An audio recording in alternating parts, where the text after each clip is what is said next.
Злоупотребите при јавните набавки да се вратат, како што беа во кривичниот законник пред спорните измени од септември 2023.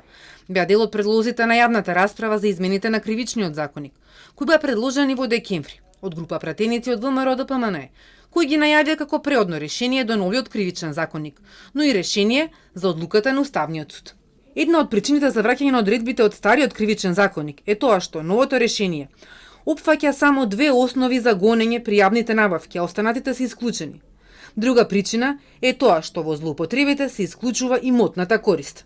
Што е ризикот кога вие во овој член ќе ги издвоите само овие два основи за кривично гонење, произлегува дека овозможувате декриминализација на сите други облици на злоупотреба во јавните набавки, а тоа е фаворизирање, субјективно постапување, спроведување на јавни набавки за ситуации кога тоа не е реално одраз на потребата на институцијата, реализација на јавните набавки вон одредбите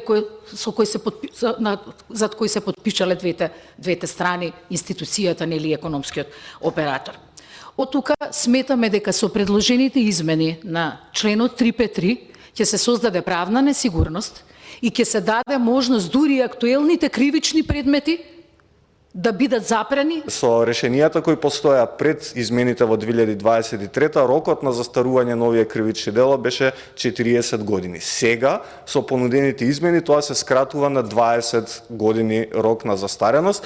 Подобро решение за надминување на правните гимнастики од септември 2023, но и правна тврдина за заштита на функционерите беа дел од ставовите за предлог законот на денешната јавна расправа. Конкретниот предлог на текст со членот 353, тој дел измените, го поздравувам и сметам дека се врши се врши една корекција.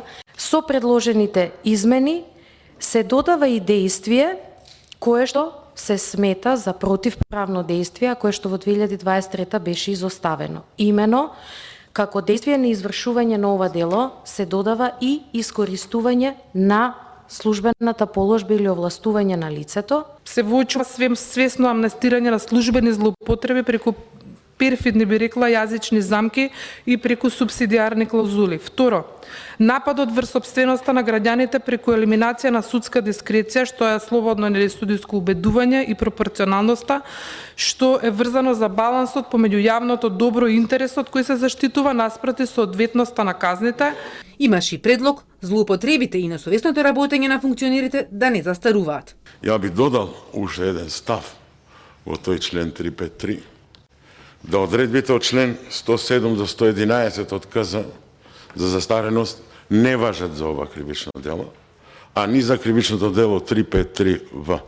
Професори, адвокати, представници на невладини ги анализира и дадоа предлози и за другите предложени членови, кои се однесуваат на Safe City, особено за одземање моторно возило и безобзирно управување со моторно возило.